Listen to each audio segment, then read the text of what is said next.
Well, Ollie. What the fucking hell was that? Beckham. Into Sheringham. And Solskjaer has done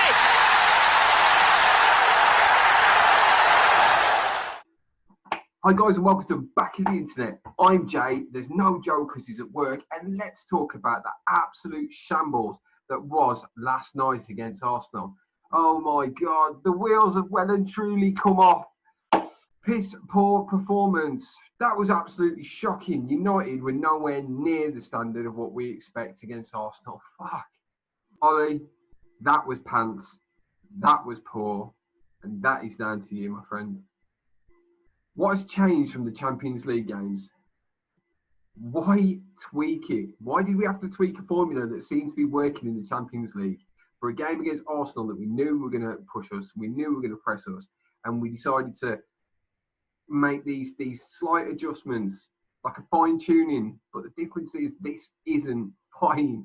We're not tuning anything at the moment. It looks crap. We played crap. It was crap. And if anybody can say anything different, you, my friend, are absolutely off your nut. The team from front to back were poor.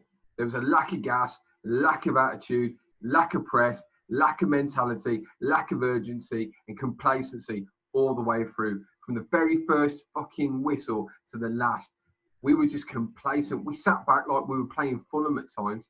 And then at other times, we sat so deep, it was like we were playing City. Arsenal just kept pressing us. And instead of us actually going against Arsenal and pressing against them or pressing through them, we just tried to soak it up and go for the counter-attack. Is Ollie that scared of losing? Is he genuinely that scared of losing that he doesn't want to gamble to try and win these games? What is wrong with the man? Why after when you gamble in Europe, you can't gamble in the domestic league? We've seen what happens when we play in Europe and we play aggressively. We come back to England and it's all over the show. It's like it never happened. We are consistently inconsistent.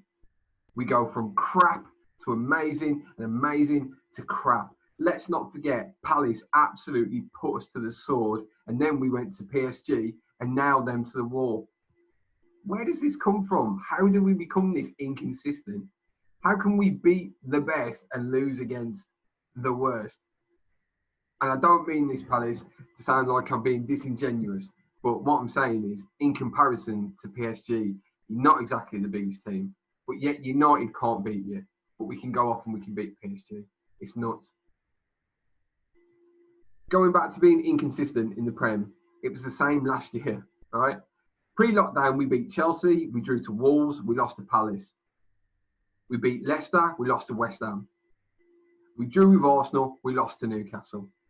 We beat Norwich and Chelsea, and you'll never guess what happened next. Yeah, we lost to Bournemouth. We then beat Spurs and we beat City. And then we lost to Watford, and so on, until we hit our absolute stride. Because our backs were against the wall and we had to. And if we didn't, we weren't going to get the Champions League. And do you know what? We fucking did. We knuckled down, we put on some decent performances, and we went on an absolute tear. We tore that Premiership a new one. Ended up third, buzzing. Congratulations, Ollie, you did it. It didn't need to be that hard. We were losing games against shit teams, but beating the bigger teams again. Again, consistently inconsistent. And this is where United fall down. I said it in the last podcast, or the podcast before that, or probably all of them. If we could take our European form into the Premiership, we'd be elite. We'd be up there with the Cities. We'd be up there with the Liverpools. We're not. It was dire. It was drab. And if we're honest with ourselves, let's talk about it. It was embarrassing. It was embarrassing to be a United fan yesterday. Because if you can take any solace or any positives from yesterday's game, you're a better person than I am. You're a better fan than I am. I didn't see any positives at all come out of that game. At all. Not from any of the players that were on the pitch yesterday. I genuinely feel that was one of the worst performances I've seen as a Man United fan under Ole. I'm sorry it was that bad. And some people say, oh, we only lost 1-0. Spurs was worse. You know what? We were down to 10 men and we were getting tanked. Against Arsenal, we had the opportunity to win a game or at least give them a game, and we didn't. A positive I can take out of the Spurs game is we didn't really let any more in. Second half, we looked better. We were still shit, but at least we looked a bit better. Against Arsenal, we never looked like scoring. We never gave them a game, and we never actually put them under any pressure. It's a piss poor performance. Like I said, awful. I nicknamed them Banter FC.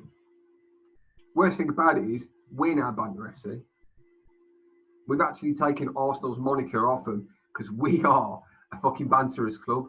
We make crazy signings every year, year in, year out. Let's look at it. We've got Cavani this year. We had Zlatan. We've had Falcao. We've had Di Maria. We make these nut signings that come out of left field that we don't need to make, but we make them anyway. That's the sort of shit that banter clubs do. We give players massive contracts, like Phil Jones, who played 2 league games last season, and we gave him a new contract. Banter. Chris Smalling, new contract. Banter. Ashley Young, new contract. Banter. What are we doing? As a club, what are we doing? But that's for another podcast. This is about yesterday's game. It was pants. It was pathetic. And frankly, it's hard to argue against it. Now that leads us into the next couple of P's. And the P's that I saw yesterday floating around social media all afternoon for nearly 90 minutes was Paul Pogba. The problem with Paul Pogba. Now, don't get me wrong, Paul played crap yesterday. He's played crap since we've started, basically. I couldn't tell you a good game he's had recently. But I saw everybody on social media calling for Paul Pogba. Paul Pogba's crap, get him off.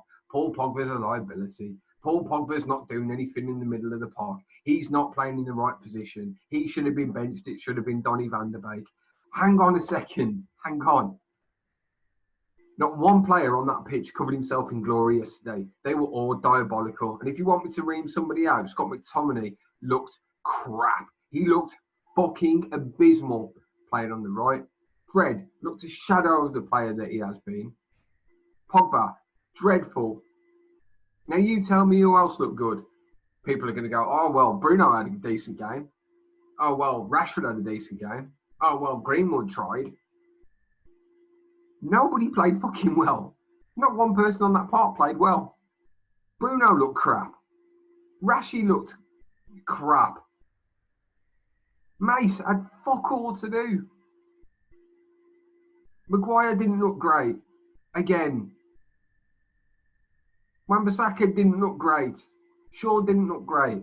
Lindelof, probably the best of a bad bunch. David De Gea just looked fucking disinterested and bored. Didn't really have much to do apart from pick the ball out the back of the net. But it's Pogba's fault. It's Pogba, Pogba, Pogba. If you watch the game close enough, you'll notice that Pogba actually tried a few balls around the back. Tried to get it to Bruno a few times. Tried to get it through to Rashi. But no, it's Pogba's fault. He's the weak link. He gave away a penalty. Fucking hell, you would have thought the heavens had opened on social media. It was nuts. It was nuts. It's not all Pogba's fault. There are other players on the pitch. Let's stop blaming Paul Pogba. It's too easy. He's a scapegoat. He gets picked out all the time. Unless he's doing a 9 or 10 out of 10 performance, he's the weak link. Get him off for Donny. Get him off for Bruno. Get him off for everybody. It's this, I hate to use the term, but PE teacher mentality that Ollie has to fucking tinker with the team. That he has to make these schoolboy errors all the time. In the games that matter. It's always the games that we don't think we're going to win, we win. And the games that we should win, we lose. And everything else falls by the wayside. You can't keep blaming Paul Pogba for every fucking mistake at Manchester United. Like, you can't keep blaming Ollie for every single mistake at Manchester United. It's too fucking easy. Yesterday, I am putting the blame on Ollie because it was Ollie's fault yesterday. He should have picked a better team, or at least a more balanced team. He should have made better subs, but he didn't. He should have looked at the game as if we were going to try and win it instead of being scared to lose it. Come on, man. It's fucking schoolboy stuff. I'm not saying it's easy to run Manchester United, but you've got the wealth of talent at your fingertips, man. If you want to stay at this fucking wheel, you've got to start utilising it. What are your coaching staff doing? What are your backroom staff doing? What are you doing? Pogba played shit yesterday. He gave a stupid penalty away, and we all knew that Pogba was going to give that penalty away as soon as he started tracking back. I heard thousands of groans of, oh no, as soon as Pogba got near Bellerin. Needless to say, he gave away a penalty. And yeah, we lost. But is it Paul Pogba's fault? Really? I don't think so. This leads me into my next piece. Premiership, pressure, Pochettino. Ollie is under a hell of a lot of pressure in the Premiership at the moment, and waiting in the wings is Pochettino. We all know it. We can all see it. The Glazers have probably already written him up a contract for the summer. I won't be surprised if they're not trying to fast track it for the winter, because we're that kind of club. We're the kind of club that likes to hang our managers out to dry. We're the kind of club that wants to boost the stock prices. Oh, United are in the shit. I tell you what we'll do. We'll sack another manager. Stock prices will soar, and then we can get these players in that we want. The problem with that is that when we looked at Arsenal yesterday, some of the players that Arsenal needed, they went out and fucking bought. They needed a midfielder, so they got Thomas Partey, who played fucking great yesterday. They needed a fast, strong centre-back. They went out and got Gabriel, who was a target of Man United, who actually chose to play for Arsenal in the Europa rather than Manchester United in the Premier League. That says a lot about where the club are at the moment, when players will not even come to Manchester United because of the club, the history, the badge, or the fact that we got Champions League football. That was the goal, right? Isn't that what we were trying to do? If we get Champions League football, we'll attract the top players. We can't even attract a fucking centre-back from the French division. We didn't get a centre-back. We didn't get a proper combative midfielder. We didn't get the right winger. We got an aged striker that hasn't played in 7 months. We got a couple of young lads that one's at the club but hasn't played. The other one is still at Atalanta, chilling. We've got Telles, who is a great boy, but is currently unwell. And we've got Donny, who we can't fit in the team.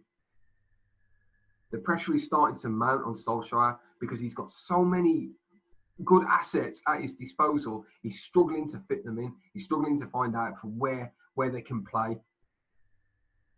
And time is running out, Ollie. Like, I like you. I like you. Do I think you're a great manager? No. Do I think you're a tactical genius? Not at all. But do I think that you can win the big games? Yeah. Do I think that you have the rare occasions where you actually get it right? Yeah. We've seen it. We've seen you go on multiple game runs where you have got the results that are needed. But the problem is you haven't got enough to get us over the line. I don't think Poch is the man to do that either. I don't know what manager in world football at the moment that can come to this club and say, look, this is how we're going to play. This is how it's going to work. You lads go out and put a performance. I can't see how it works or who gets the best out of these players. I don't think it's Ollie. I don't want Ollie to go. I'd feel sad if he went. But at the same time, if he's going to perform like that, how does he stay? He's a hero. He's a legend. He's done good things for the club. He's put a lot into the club. He's got rid of a lot of dead wood. I think he's changed slightly the negativity around the club. But at the same time, I don't see him elevating players. Like, you look at your Peps, gets the best out of players. Jurgen Klopp, perfect example. Let's not forget Robertson was relegated with Hull. Look at him now, he's one of the best left backs in the country, if not the world. Trent, obviously before this season, you boosted him up and got him up there. And you've got the likes of Jordan Henderson, also relegated with Sunderland. Gini Wijnaldum, relegated with Newcastle. I think I might have got that wrong, but however, I know Newcastle went down. But these sort of players, you've got playing. They've just got Jota from Wolves. He's looking mint. Salah, completely transformed at Liverpool. Ollie is not transforming these players. Do you think Paul Pogba is going to play like Paul Pogba of now if he's under Jurgen Klopp? If he's under a manager that believes in him, a manager that's going to put his arm around him and go, come on, give me 100% and I will give you 120. No, you see a world-class Paul Pogba. Imagine the levels Bruno could get to under a manager like that. Harry Maguire might have more confidence in what he's doing. I just don't see it with Ollie. And yesterday, and this is the biggest thing for me that really pisses me off, Ollie, please don't tell me it's raining then. Take a piss on me. He said that United lost, or a factor of United losing was the fact that there was no crowd there. Come on, man. We've seen Arsenal beat us in front of 70,000 people. We've seen Arsenal beat us in front of 65,000 people. We've seen Arsenal beat us in front of 30,000 people. It didn't matter if we had 70 million people there watching the game yesterday. If you were going to perform like that and put that team out, that is exactly the result we were going to get. It didn't matter how many people were there. Spurs game's slightly different because when United were going down, obviously the fans get behind them and they're trying to cheer up the players. That might give them that little extra 10% just to, like, say, either A, not concede anymore, or B, try and get back into the game. Yesterday, absolutely no oomph. And if you can't get up for games like this, if you cannot show the intensity and tenacity to go out and beat a team like Arsenal, and actually at home, and actually fucking dig down deep and go and push them, at least push them, you're not going to get a result.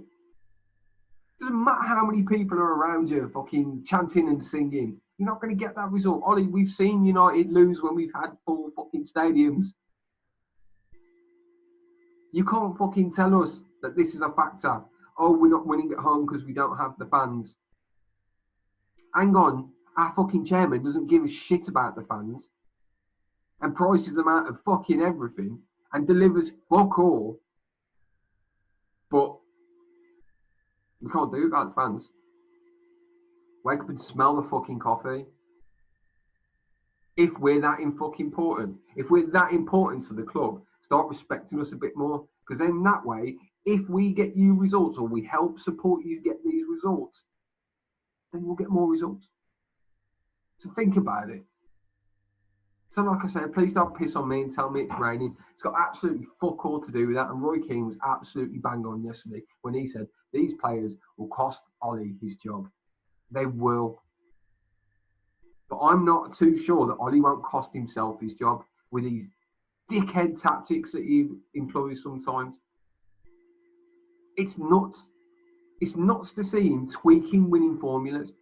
Now I get it, you can't play against big teams all the time and employ the same tactic. Well, do you know what? Last season, he played the same tactic over and over and over and over again, and it kind of works until we got to the semi-final when he had to think outside the box. And unfortunately, that was a bit too much for him to grasp. Now I know this is sounding very negative, and it's very sort of Ollie outish. I don't want him to leave like this. I don't want him to leave under a cloud. I want him to do well. Like I wanted Jose to do well. And I wanted Van Gaal to do well. Didn't particularly give a shit about David Moyes. But I did want these other managers to do well, especially Jose. Because Jose was actually giving us a glimpse into the club and showing us how rotten the club was. And some of us bought into it, and some of us were just anti-Jose from the start and didn't want him to be at the club. But at least he highlighted a lot of stuff. And it all came out in the press, and it's been this way ever since. It's not like he lied to us. Whereas Ollie, he comes out and tells us this because we ain't got the fans. Comes out and tells us that there will be better results. Harry Maguire says the same thing. disappointed with the result. We'll come back again stronger. How about just fucking maintain a fucking level? Being a Man United fan at the moment, it's like being on a roller coaster. You're up, you're down, you're up, you're down, you're up, you're down. We're going to go away to this Turkish team now and probably fucking beat them. Istanbul probably going to get nailed. And then we'll nail them again. And then we'll go to somebody like Burnley and get our plans pulled down. We've got to stop doing this. If Solskjaer wants to keep his job, he's got to figure out how to fucking deal with this. Because at the moment, it's pretty crap. And it's not just on Solskjaer. I look at the coaching staff and the staff that training. I mean, our defensive coaches, wow. Like, they need sacking. And you look at the amount of defenders we've got in our books and we can't defend. We're on -5 goal difference at this stage already. We've got 7 points from 6. It's a little bit worrying. It's a bit shocking. And I know it's early in the season, but I don't want it to get to the point where we get to 10 games in and we're still there and we're going, well, there's still another 20 games to play for. You know, it's still 60 points. We're not going to get 60 points out of those 20 games. We're probably not going to get 60 points this season. I don't expect a top 4 finish. I genuinely don't. But if we don't get into the top 4, let's have a crack at these fucking cup competitions. Let's at least try and go for the top 4. Ollie, stop setting up to lose because you're setting yourself up for failure, mate. Theatre screams, the 3 Ps, whichever one you want to pick.